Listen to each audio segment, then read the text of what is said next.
Eu preciso primeiro dizer a você do grande desafio que é viver com Deus. Porque, segundo a Bíblia, as dificuldades, elas podem ser muito maiores do que algumas pessoas esperam. Por quê? Porque a Bíblia diz que Deus vê as coisas de uma forma diferente de nós. Quando o profeta Samuel vai ungir o novo rei na casa de Jessé, Samuel chega na casa de Jessé e se depara com Eliabe, seu filho primogênito. Então Samuel acredita estar em Eliabe, né, o novo rei para Israel.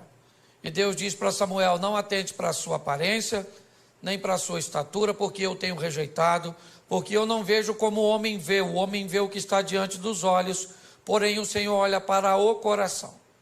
Aí a Bíblia também diz que os pensamentos de Deus não são os nossos pensamentos, e os caminhos de Deus não são os nossos caminhos. E aí nós vamos ter um problema sério, porque nós escolhemos nossos relacionamentos por afinidades. E aí a Bíblia diz: eu não penso como você pensa, eu não ando como você anda, e eu não vejo como você vê, e nós vamos ter que andar junto. E como é que esse negócio vai funcionar? Alguém vai ter que mudar para isso dar certo. E esse alguém quem é? Deus. Certo? Deus tem que mudar para se encaixar no meu perfil, senão ele não vai andar comigo, que é um privilégio andar comigo, certo? Então, se nós tivermos a sensibilidade e entendermos o que Deus quer fazer através de nós, eu acho que essa é a grande essência da caminhada cristã. Adquirir no Espírito Santo e na Palavra de Deus a sensibilidade para que se cumpra em nós o que Deus deseja fazer, segundo o que Ele planejou. Ok? Porque às vezes nós vamos nos relacionar com Deus e queremos que Ele faça o que nós desejamos. E a Bíblia é bem clara: os planos de Deus não podem ser frustrados. Então, se os planos de Deus não podem ser frustrados, se prepare para ver os seus. Porque entre os seus e o dele não vai ser frustrado, e você pode ter o seu frustrado. O que você precisa saber é que Ele sabe, conhece todas as coisas e que é o melhor para nós. Então, quanto mais rápido nós descobrimos o que Deus quer fazer, fica mais fácil. E ao longo de todo o tempo Ele nos dá as diretrizes, certo? Deixa eu ser um pouco mais completo nessa mensagem de agora. Quando nós vamos olhar para Gênesis 1 e 2, Deus vai estabelecer o modelo da vida do homem. Que modelo é esse, pastor? A fé. E disse Deus: haja luz. Deus começa então a chamar à existência as coisas que não existem, como se elas já existissem. Isso é fé. Ok? Então o estilo de vida que nós precisamos trilhar é o estilo da fé. De ver aquilo, certo? De acreditar naquilo que não está ainda diante dos nossos olhos, mas já está no nosso campo de visão. Como você viu o pastor Eibe falando, certo? De uma centena de igrejas espalhadas por São Paulo. Isso não é feito por vista, porque as igrejas ainda não estão estabelecidas. Mas isso é feito por visão. Visão é aquilo que não está diante dos seus olhos, mas já está como seu alvo no campo da fé. Quando nós olhamos um pouquinho mais à frente, ainda no Gênesis, Deus vai dar uma outra diretriz. Qual é? É que a vida do homem vai ser estabelecida em fé, mas ele tem um inimigo. Aparece lá o tal do Lapeta, certo? Eu falo com ele porque é mais seguro mandar ele para lá do que chamar ele para cá, certo? Se eu falo com você, eu falo para o Peta vir. Se eu falo com ele, eu falo para o Peta ir. E entre o Peta vir para cá e ir para lá, eu prefiro que ele fique o mais longe possível, tá certo? Mas ali nós vamos ter o opositor, o inimigo, tá certo? E logo na frente nós vamos ter as armas que ele vai usar para nos desviar do caminho da fé. O desejo pelo ambiente proibido, essa é uma estratégia do mal, certo? Lembra do tal do Sansão, o tal do cabeludão, que estava careca de saber que não devia se meter com aquelas coisas, certo? E acabou se enfiando onde não devia, porque o diabo montou uma estratégia, botando coisas doces em lugares proibidos. Porque ele é um estrategista para colocar coisas doces em lugares proibidos. Tá certo? Então, o desejo pelo proibido, ele vai falar de inveja e vai dar toda uma diretriz. Por isso a Bíblia diz que o justo viverá pela fé. Então, não é uma fé pontual, é uma fé constante. Pautado nisso, eu tenho que te mostrar hoje que Deus, ele quer mudar a vida de outras pessoas e já faz isso desde o Velho Testamento. Quem acha que essa proposta da salvação é para todo mundo, né, e olha para o Velho Testamento e ainda vê ela parece um pouco travada, mas eu queria lembrar você que uma ex-prostituta chamada Raabe resolveu mudar de vida e sair de cima do muro, tomar uma posição, assumir uma postura e entrou na genealogia do Filho de Deus. Olha só, pensa bem, alguém falasse, o senhor tem na sua árvore genealógica uma ex-prostituta. E Jesus ia falar assim, parente minha mesmo, longe, mas parente, com passado esquisito, mas com futuro brilhante. Ele pega uma moabita chamada Rodinha, uma mulher extraordinária, certo? Ele vai salvar um sírio chamado Naamã e tantos outros. Então, pastor, o que Deus quer? Deus está querendo salvar as pessoas. Ele não manda ninguém para o inferno. Quem mandou a gente para o inferno foi o Adão. Deus está trabalhando para tirar. Ah, pastor, não acredito em inferno, morreu, acabou. É um direito que você tem. Só que pode chegar lá, encontrar com ele e falar, ih, caramba, você existe. E o diabo vai falar, prazer. Ah, mas eu não acreditava em você. E o diabo vai dizer, para entrar aqui não precisa de fé. Fé é uma exigência da concorrência.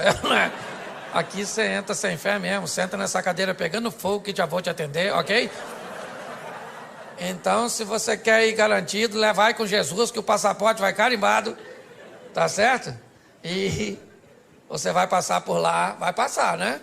Até quem não for para o céu, vamos dizer assim, vai ter que ver Jesus, todo joelho dobrará, toda língua confessará, então a turma vai passar por lá. Aí eu imagino Jesus olhando para alguns, né?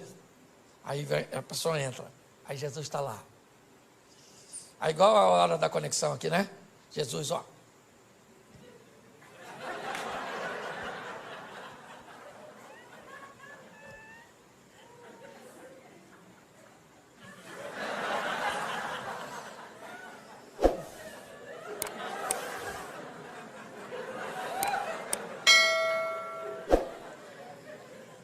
Você está rindo, mas é sério. E muito mais do que salvar você, é isso que eu quero mostrar. Jesus quer usar você para salvar outras pessoas. Amém? O evangelho que para em você, ele é pobre. Essa é a grande verdade. E o que Jesus quer fazer? Pegar essa rede de relacionamento sua e usar você para salvar essa turma. É assim que funciona. Ok? Ah, pastor, eu não me acho capaz. Isso não é problema para ele. Ah, pastor, eu sou tímido. Isso não é problema para ele. O que você precisa entender é que esse negócio não tem a ver só com você. Tem a ver com a sua família, tem a ver com seus amigos, tem a ver com seus funcionários, tem a ver com a sua rede de relacionamento, com aquelas pessoas que você influencia. E é isso que eu quero mostrar a você. Esse poder que Deus te deu, te conferiu, para exercer um nível de influência sobre o seu network, aí sua rede de relacionamento. Então, preciso que você abra a sua Bíblia no Evangelho de Marcos, no capítulo 4, no verso de número 35, Marcos 4, 35, que nos diz assim. Já achou? Diga amém.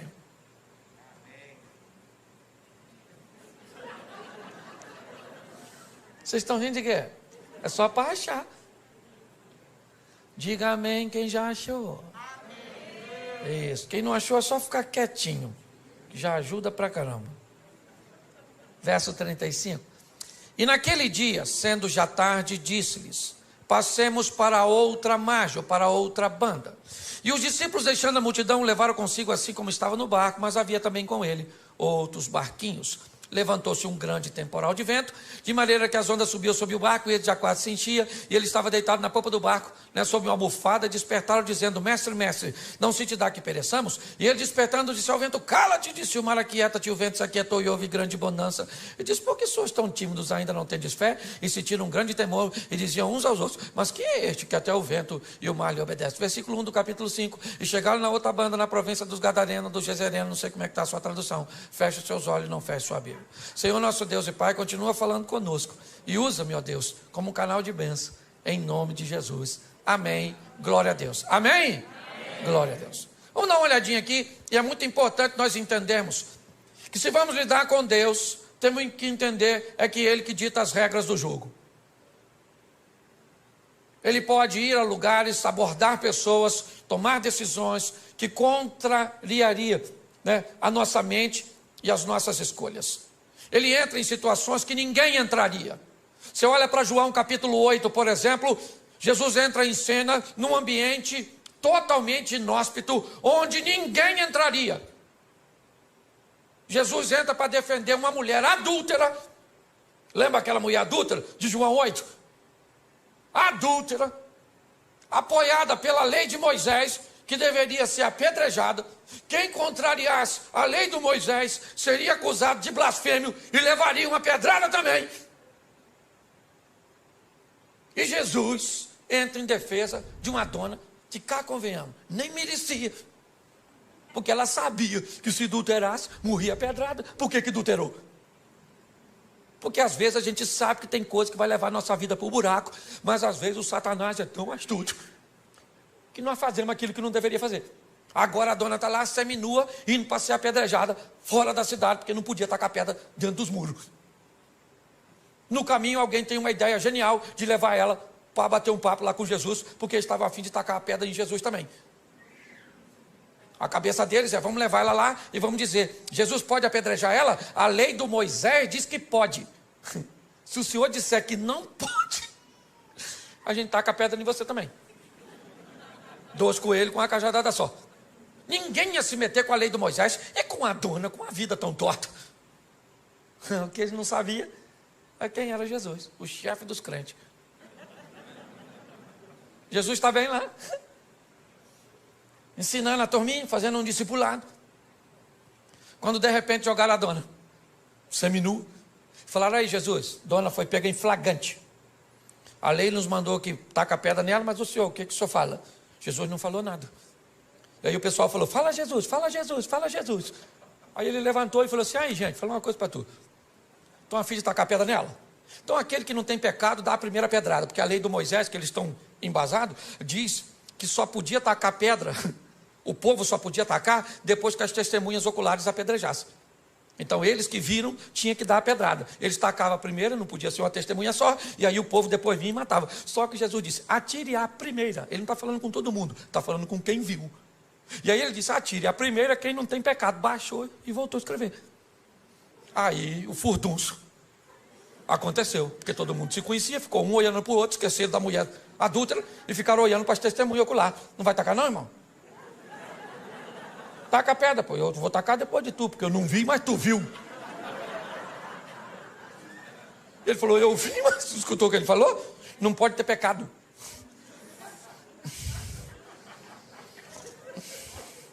Nem sei o que eu vim com essa pedra aqui, nem sei.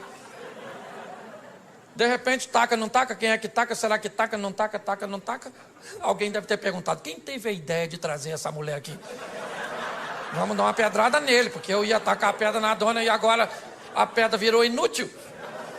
Todo mundo jogou a pedra fora, todo mundo. Olha só, Jesus entra para defender uma mulher que ninguém defenderia. Sabe o que a Bíblia está dizendo? Que ele é capaz de defender você de você mesmo. Você está entendendo? Que o seu erro não é uma fatalidade. Ele tem poder para recuperar você, para recuperar a sua história, para recuperar a sua reputação, para te colocar novamente no jogo da vida, para que você suba no palco e vá protagonizar suas próprias histórias. Não vai ganhar o Oscar principal, mas dá um de coadjuvante, já está bom demais.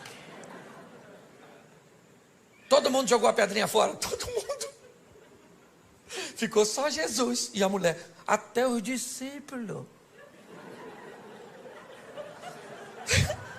Jesus levantou, só estava ele e a mulher, e falou: ué, dona, onde estão os teus acusadores? Ninguém te condenou? Ela falou: ninguém, Jesus. Porque todo mundo tem pecado, Jesus, todo mundo tem. Jesus deve ter falado o quê? Todo mundo não. Todo mundo não, que tem alguém aqui que tem moral para apedrejar você. Moral para te apedrejar eu tenho. Eu só quero te dar mais uma chance. É isso aí. Glória a Deus. Então Deus está querendo usar você para mudar a história das pessoas que estão ao seu redor. O texto que lemos diz que já era tarde quando Jesus disse que quer ir para o lado leste do mar da Galileia. As 10 cidades pagãs estão lá. O discípulo não costumava frequentar aquele lugar, porque era crente, e crente tem uma dificuldade para lidar com o pecador. Se não seguir o modelo, se não tiver na caixinha, certo? Esse dia, minha esposa falou assim: Cláudio, a igreja está meio bagunçada. Eu falei: está bagunçada? Por quê, querido? Você viu uma menina com cabelo azul, vermelho? Eu falei: ué, filho, seu cabelo é louro? Ela falou: claro que não. Eu falei: então, você não pintou de louro, amarelo? Então de amarelo pode pintar, de azul. Aí ela ficou quieta, né? Jogou a pedra fora. Se não cumprir o protocolo, os crentes costumam se atrapalhar. Os discípulos não estão entendendo o que Jesus quer fazer no meio de pecador. O que ele quer fazer do outro lado? Já era tarde, já estava escurecendo, o discípulo já estava cansado. Marcos utiliza um advérbio de tempo, e sendo já tarde, Jesus falou: eu quero ir do outro lado. Fazer o quê? Quero ir. Mas o que é? Tem um pequeno grupo? Tem nada. Eu estou a fim de dar um pulinho lá do outro lado. Vamos embora. Botou a turma dentro do barco e foi. Ele e os discípulos, que não estavam entendendo nada, porque às vezes é assim. Você tem que entender que com Jesus, ou você obedece, ou você se lasca. Você quer ver? Tem 2 soldados. 2 soldados aqui em pé. De repente, um comandante diz assim: no chão! Aquele que obedece, se joga no chão. Tem aquele outro que diz: no chão por quê? Está acontecendo alguma coisa. Já morreu, o tiro já bateu nele, já pegou. Tuf. Com Deus, querido, você obedece primeiro e pergunta depois. É assim que funciona. Botou todo mundo e falou assim: vamos para o outro lado, passemos para a outra margem. E ele foi dormir. Por quê? Porque ele já falou, o papel dele ele já fez. Gente, passemos. Vou deitar aqui, vocês passam e passemos, porque eu estou junto. Já falei, passemos, vocês trabalham e levam o barco e vão para o outro lado. E quem é que vem? Tempestade. Deixa eu falar uma coisa para tu que é crente. Pensa num troço com fartura na vida do crente. Tempestade. Pensa. Mal sai uma, já entra outra. Já vem assim em sequência. Pastor, que luta. Sabe, esse dia uma irmã dessas irmãs muito pentecostal assim mesmo, olhou para mim com aqueles olhos de raio-x. E falei: nossa, o que vem aí? Aí lá vem ela na minha direção. Me olhou com aquele olhar que queria me botar medo. Falou: pastor Cláudio, o diabo está furioso com o senhor. Eu falei: irmã, bota medo de mim não. Está furioso com a senhora também, não vem de palhaçada não, na verdade.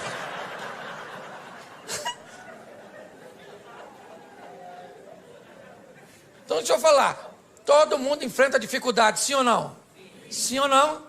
Então, querido, não tenha medo da tempestade não, deixa ela vir. Cristo disse assim, ó: eu venci, vocês vão vencer também. Então não tenha medo do que vai encontrar no percurso. Você tem que ter força para lutar. Para com essas palhaçadas de: acabou. Pastor, me desiludi com o meu namorado, não quero mais saber de homem. O homem é tudo igual. A senhora nem conhece os homens tudo do mundo, já está falando que é tudo igual? Então a senhora está muito rodada, entendeu? Mas não, o que é? Um trauma faz com que pessoas interrompam a sua caminhada. Querida, a vida é dura para quem é mole. Certo? Os discípulos estão lá enfrentando problema, o que é que nós vamos fazer do outro lado? E Jesus está lá dormindo. Quando de repente, alguém vai lá nele e diz: Jesus, acorda aí. Falei lá com ele para o senhor: nós vamos morrer afogados. O negócio de ir para o outro lado não vai rolar. Jesus levantou, ficou em pé, falou para o vento: cala a boca agora, vento. Cala a boca aí. Ô mar, eu não quero nem marola, é piscina. Agora. Aí ficaram olhando um para cada do outro. Falou: quem é esse que até o vento e o mar lhe obedecem? Os discípulos estão querendo saber o que é que eles vão fazer do outro lado. E o que Jesus quer? Alcançar uma influência. Jesus quer alguém para fazer propaganda dele. Porque propaganda é a alma do negócio, gente. Você lembra quando o reino de Ezequias está cercado pelo rei Senaqueribe, filho de Tiglade?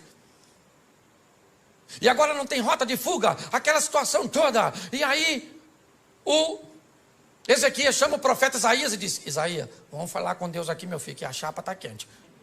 O negócio está doido. Certo? Está igual ao Rio de Janeiro. O negócio está difícil. Vamos orar. E aí eles falam com Deus: Senhor, olha aí o Senaqueribe ameaçando o Senhor, ameaçando eu. Deus envia um anjo. Quantos anjos? Quantos anjos? Um só. Deus falou: um anjo, dá um pulinho lá e resolve a parada, mata só valente, não mata covarde não. Aí o anjo fazia assim, ó. Quem enfrentava morria, quem corria salvava. Por quê que o anjo não matou covarde? Porque se mata todo mundo, quem é que conta para os outros? Os anjos, os covardes saíam correndo nas nações vizinhas, chegava lá assim, ó.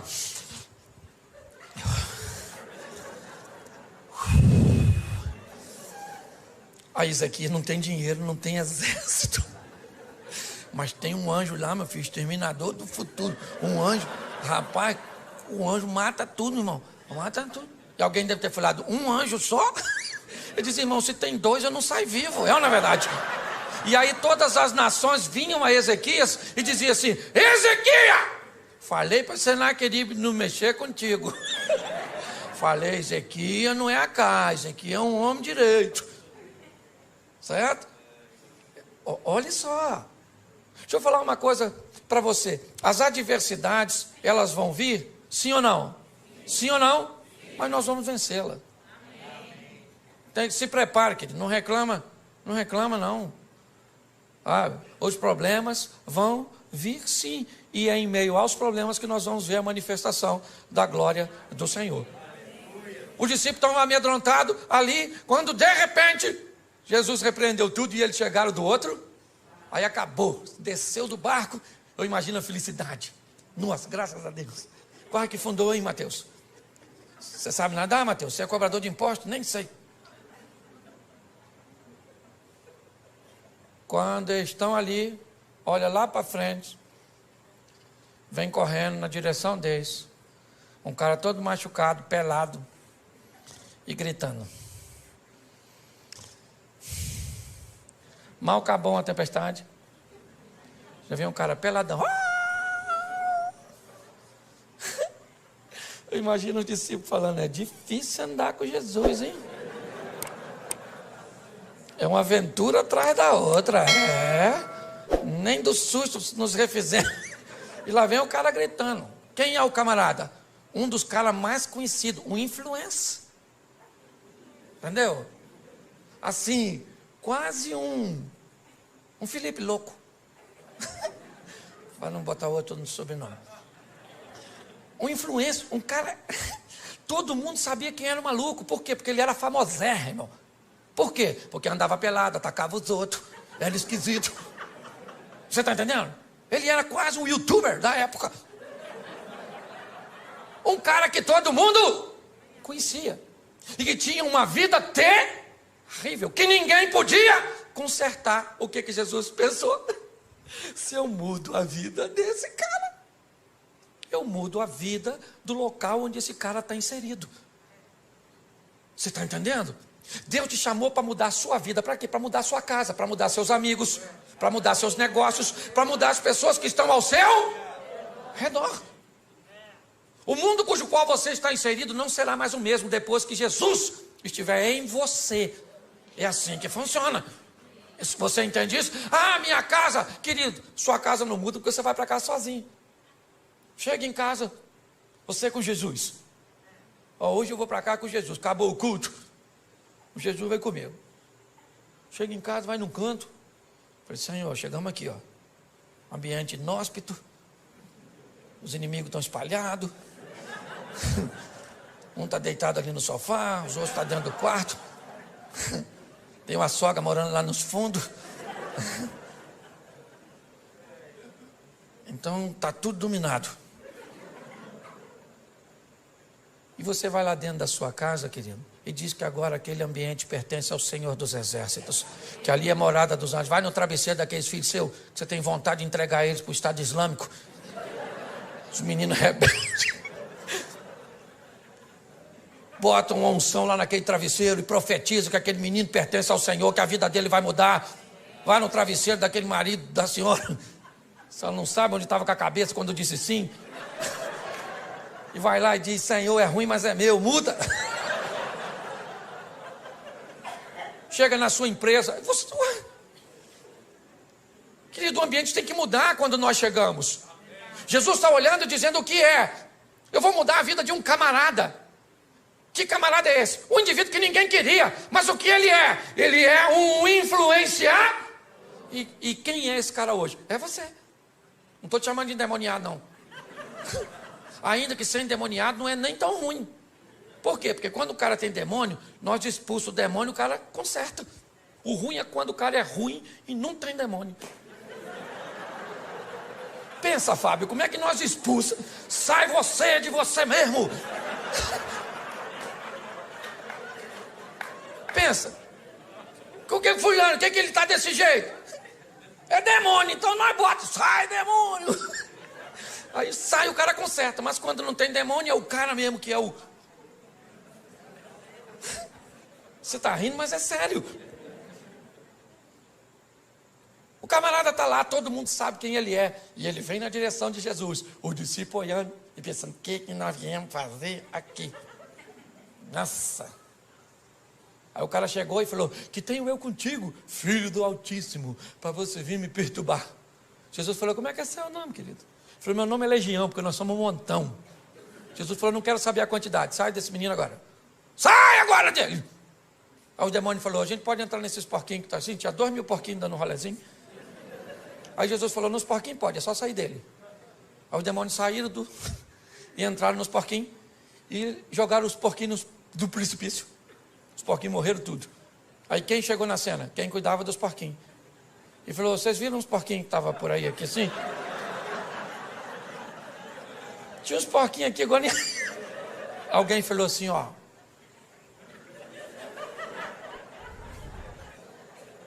O matador de porquinho é aquele lá, ó. Só que agora, preste atenção, o cara que tinha demônio estava vestido, estava limpo, estava são e estava conversando. Esquece os porcos. Tem um homem ali que ninguém podia fazer nada por ele. E que agora esse homem está transformado. E aí o pessoal vai para a cidade e diz, sabe o maluco? Não é mais maluco. Sabe o pelado? Não é mais pelado. Pare e pense. Olhe bem. A notícia chegou lá que tinha um camarada com a vida totalmente contrária, que ninguém nunca pôde fazer nada por ele. E esse indivíduo era conhecido. As pessoas, quando o viam passar na rua, sabiam quem ele era. As pessoas sabiam que ele era uma ameaça para a sociedade. As pessoas sabiam que ninguém queria se relacionar com ele. Ele era um vivo, vivendo com mortos, pois ele morava nos sepulcros. Ele se feria, ele gritava, ele atacava pessoas. Ele era basicamente um irrecuperável. E de repente Jesus chega naquela região onde não tinha um crente, onde nenhum de seus discípulos tinham condições de desempenhar uma função de sucesso. E Jesus enfrenta uma tempestade, a incredulidade dos discípulos, a hostilidade do povo daquela região, simplesmente para ter um encontro com um homem. que nós não sabemos nem o nome dele, porque às vezes o estilo de vida acaba se complicando tanto, que o que nós recebemos sobre nós é um título pejorativo, é o caloteiro, o mentiroso, o fofoqueiro, o promíscuo.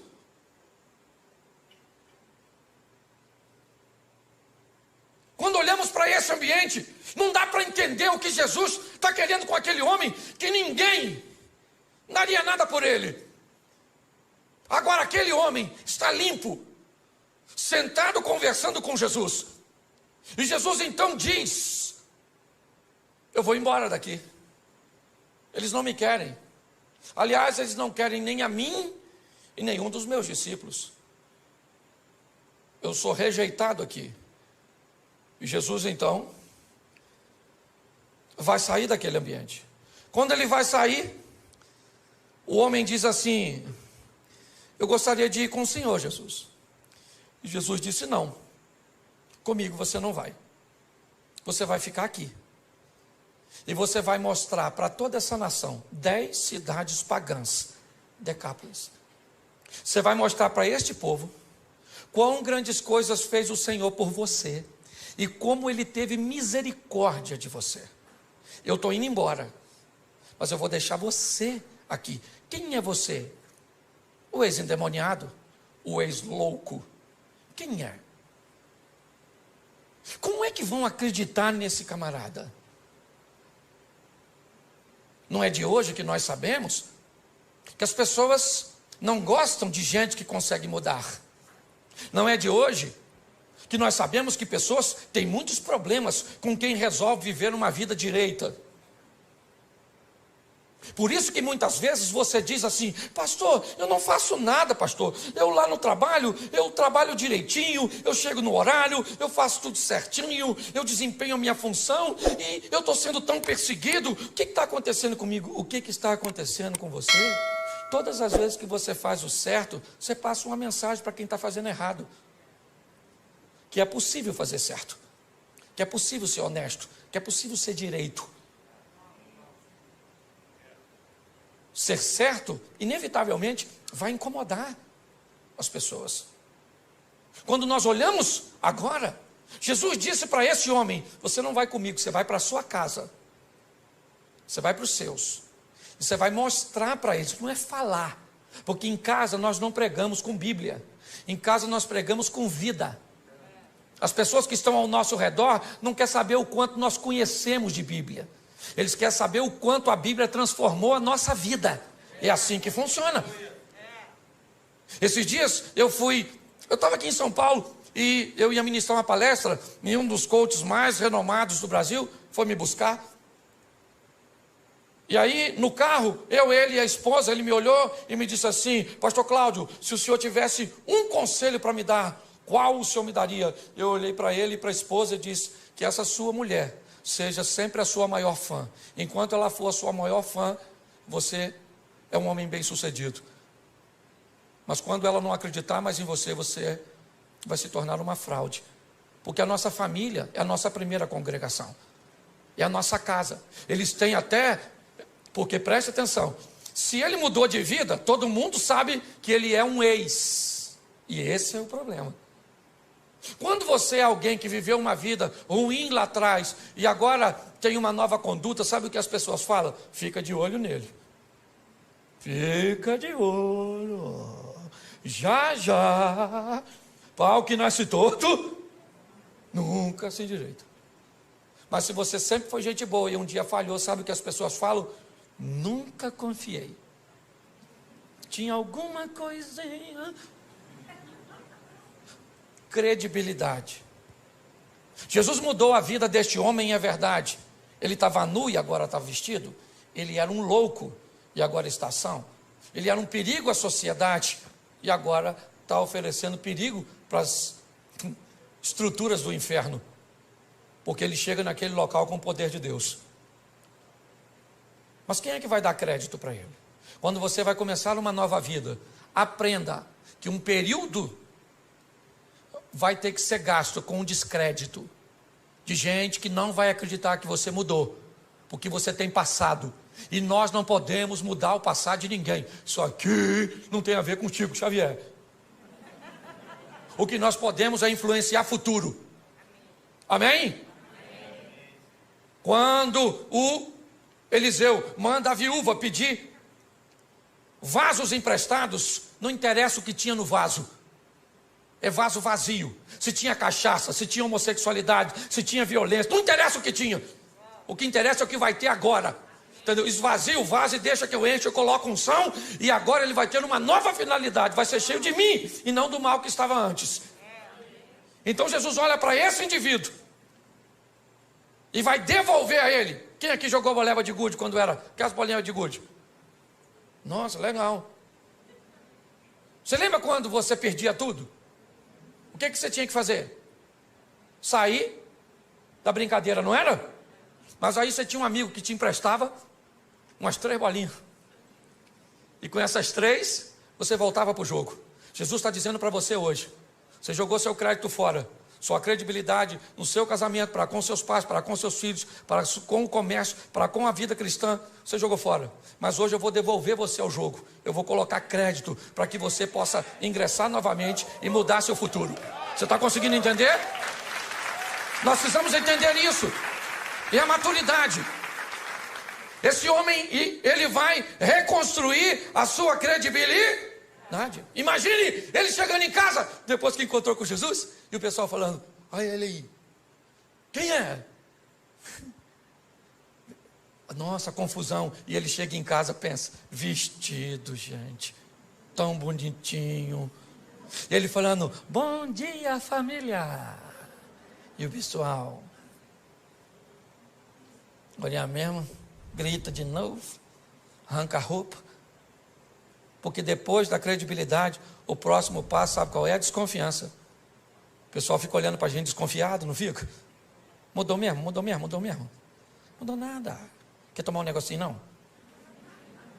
Hã? Hein? Mudou nada, mudou nada. Isso aí é fogo de palha. Já está na vida antiga. Pois é, querido. É um grande desafio ter que lidar com essas situações, com desconfiança. Desconfiança. É assim. Isso faz parte da nossa reintrodução nesse jogo. Deixar esse velho homem para trás e tudo aquilo que todo mundo tem passado. Todo mundo tem passado. Todo mundo tem passado. E louvada seja Deus por isso. Ninguém aqui tem direito de falar do outro. Tem? Fala. Ninguém aqui tem não, querido. É um grande desafio. Eu lembro,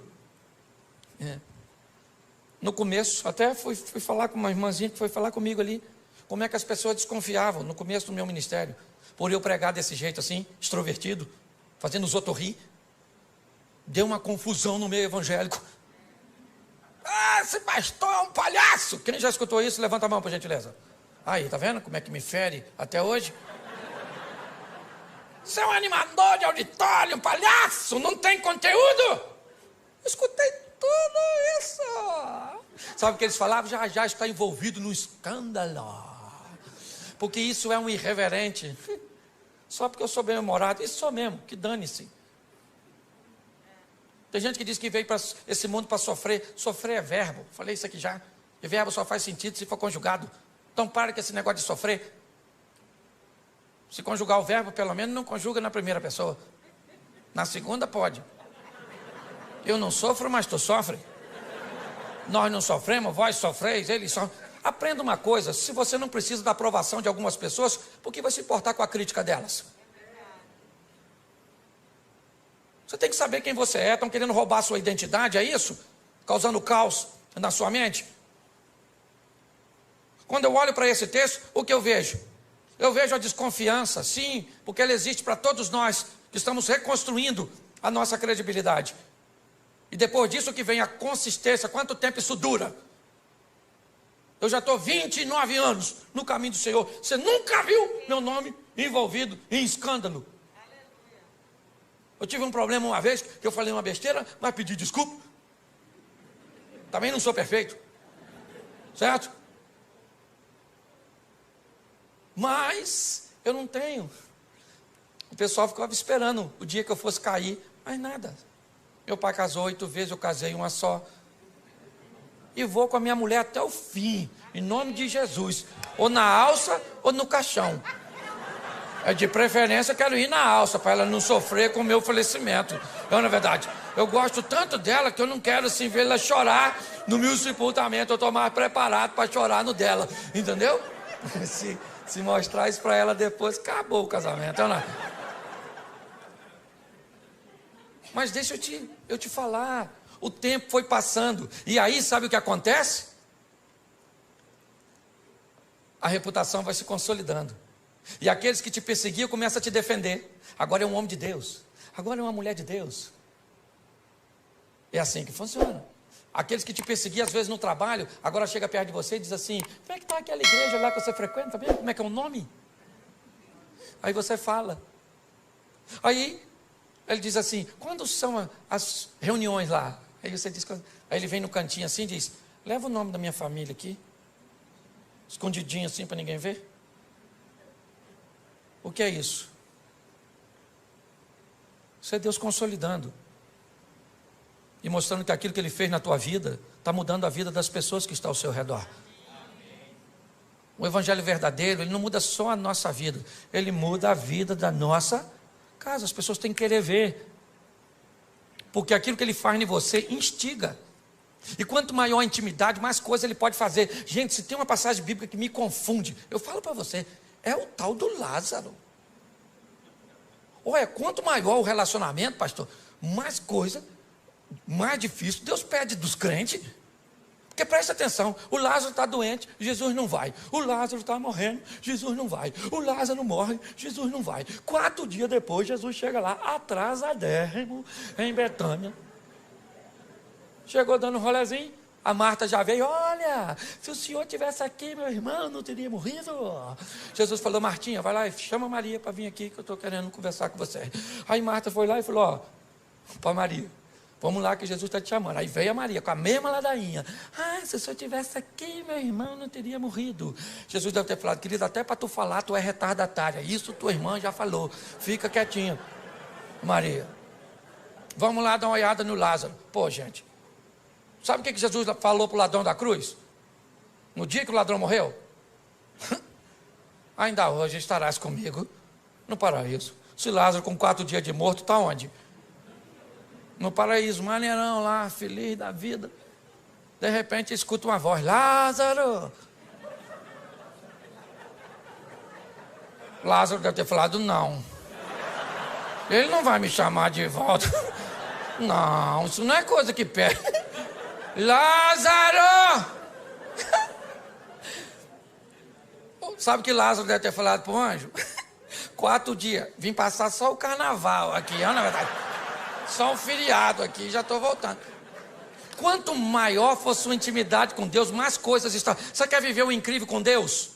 Quem quer viver o incrível, sensacional, o extraordinário? Então, querido, é intimidade. É assim que tem que ser. Esse cara está vivendo o incrível.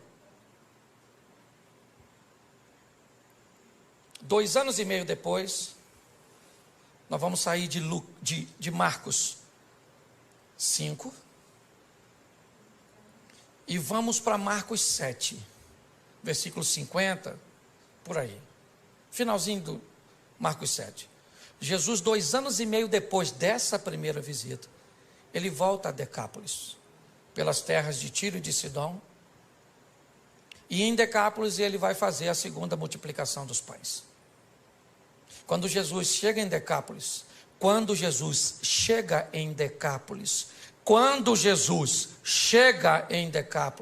tem 4.000 homens, sem falar mulheres e crianças, para ouvi-lo.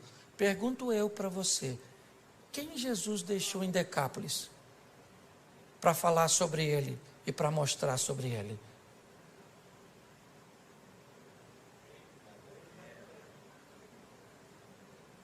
Você consegue entender?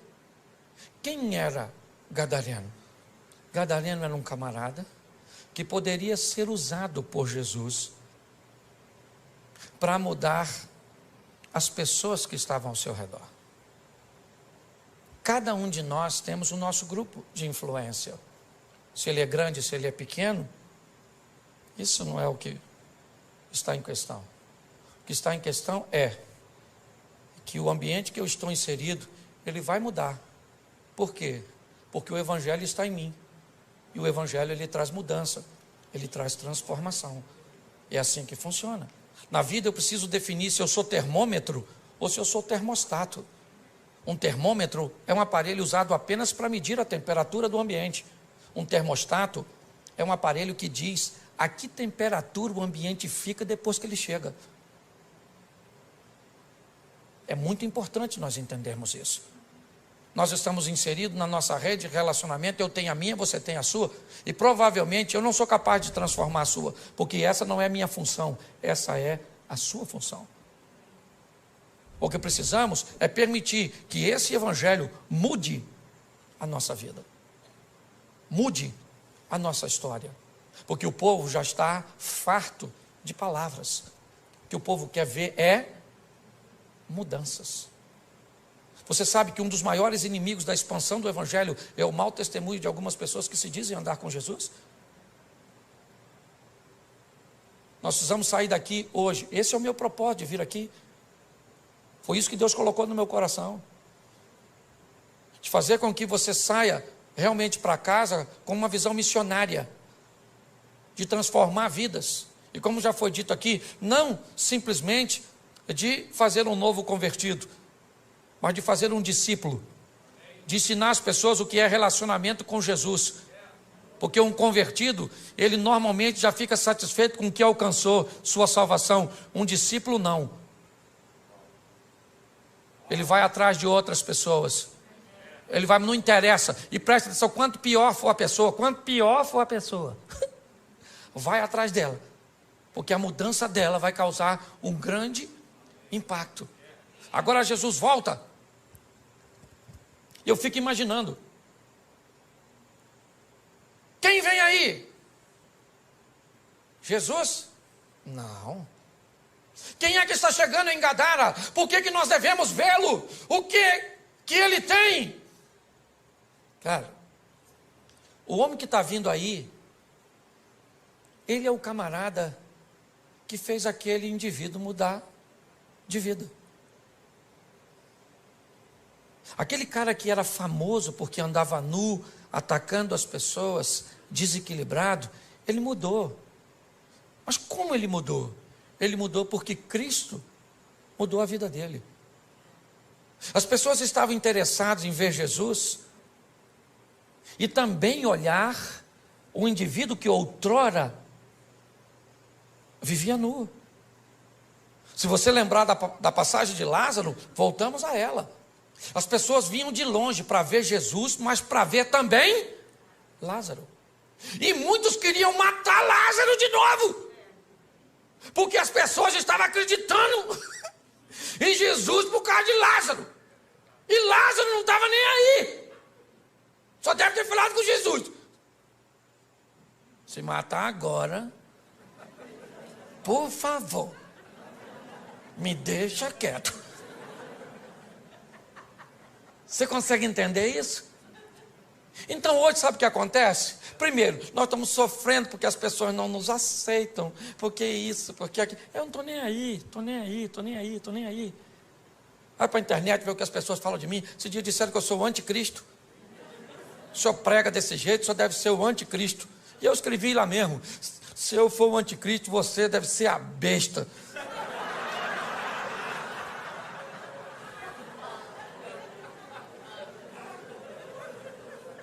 Você está rindo?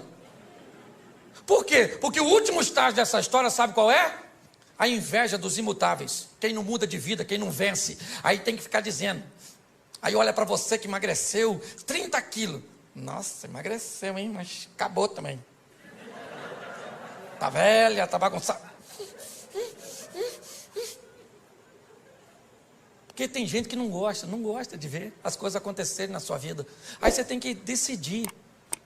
Você está querendo viver para impressionar os outros? Ou você está querendo viver para agradar a Deus? Eu não estou nem aí. Se tem uma palavra que eu uso muito, me permita aqui, pastorzão. É o dane-se. Dane-se. Não. Por quê? Porque nós temos que aprender uma coisa preciosa. Nosso propósito é viver o que Deus tem para nós. Se as pessoas vão entender ou não.